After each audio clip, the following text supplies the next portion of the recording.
সম্মানিত প্রিয় মুসলিম ভাই ও বোনেরা, আমরা আলোচনা করব সূরাতুন নিসা এর ৭৫ এবং ৭৬ নম্বর আয়াত ইনশাআল্লাহ।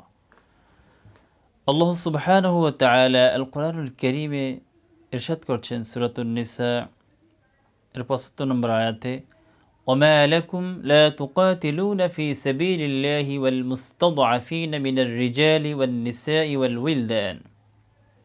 আল্লাহ বলছেন, তোমাদের কি হয়েছে? ওমা লাকুম লা তুকাতিলুনা ফি সাবিলিল্লাহ, কেন তোমরা আল্লাহর পথে সংগ্রাম করছো না, লড়াই করছো না?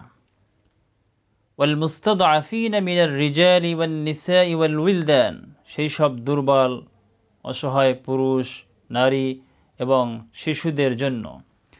আল্লাযীনা ইয়াকুলুনা রব্বানা আখরিজনা মিন হাযিহিল ক্বরিয়াতিয যালিমি আহলুহা, যারা বলছে, ফরিয়াদ করছে, হে আমাদের রব, রব্বানা আখরিজনা মিন হাযিহিল ক্বরিয়াতিয যালিমি আহলুহা, আমাদেরকে এই জালিম সম্প্রদায়, জালিম অধ্যুষিত এই জনপদ থেকে আমাদেরকে বের করে নিন।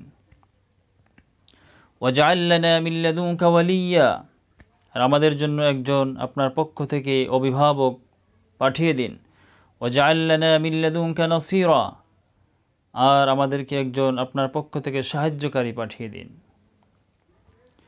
আল্লাহ সুবহানাহু ওয়া তাআলা কোরআনে এভাবে আমাদেরকে ডাকছেন, অথচ আজকে গোটা বিশ্বের দিকে তাকিয়ে দেখুন, গোটা বিশ্বের মুসলিমদের দিকে তাকিয়ে দেখুন। ওআইসির সদস্যভুক্ত ৫৭টি মুসলিম দেশ রয়েছে, তারা আজকে ফিলিস্তিনের বর্তমান যে অবস্থা আপনারা সকলেই জানেন, আমরা সকলেই অবগত রয়েছি যে ইসরায়েলের সেই বর্বর বাহিনী তারা নিরীহ মুসলিমদের উপরে তারা অত্যাচার করছে, নির্বিচারে তাদেরকে হত্যা করছে, অথচ গোটা বিশ্বের মুসলমানদেরকে, যারা মুসলিম দেশের প্রধান রয়েছে, তারা কোনো ধরনের তাদেরকে সাহায্য করছে না, এগিয়ে আসছে না তারা। অথচ আল্লাহ আমাদেরকে ডাক দিয়েছেন, কেন তোমরা সংগ্রাম করছো না, লড়াই করছো না তাদের বিরুদ্ধে, অসহায়দের পক্ষে? আল্লাহ সুবহানাহু ওয়া তাআলা এর পরের আয়াতে বলছেন, ৭৬ নম্বর আয়াতে, আল্লাযীনা আমানু ইউকাতিলুনা ফি সাবিলিল্লাহ, যারা ঈমানদার, প্রকৃতপক্ষের ঈমানদার, ইউকাতিলুনা ফি সাবিলিল্লাহ, তারা যুদ্ধ করে, লড়াই করে, সংগ্রাম করে আল্লাহর পথে।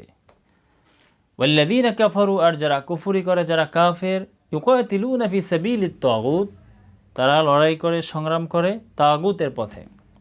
তার মানে গোটা বিশ্বের মানুষকে আল্লাহ সুবহানাহু ওয়া তাআলা অত্র আয়াতে দুটি শ্রেণীতে বিভক্ত করেছেন।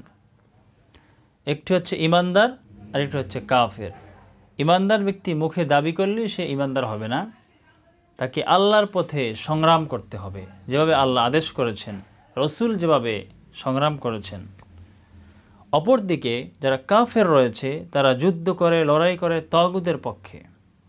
কাফেরদের চরিত্র, তারা আল্লাহর বিরুদ্ধে তারা সংগ্রাম করবে, তাগুতের পক্ষে।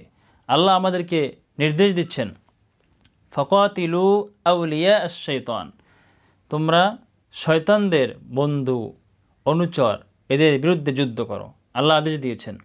আর শয়তানের চক্রান্ত, ইন্না কাইদাশ শাইতানি কানা দাঈফা, খুবই দুর্বল। আল্লাহ বলছেন শয়তানের চক্রান্ত খুবই দুর্বল।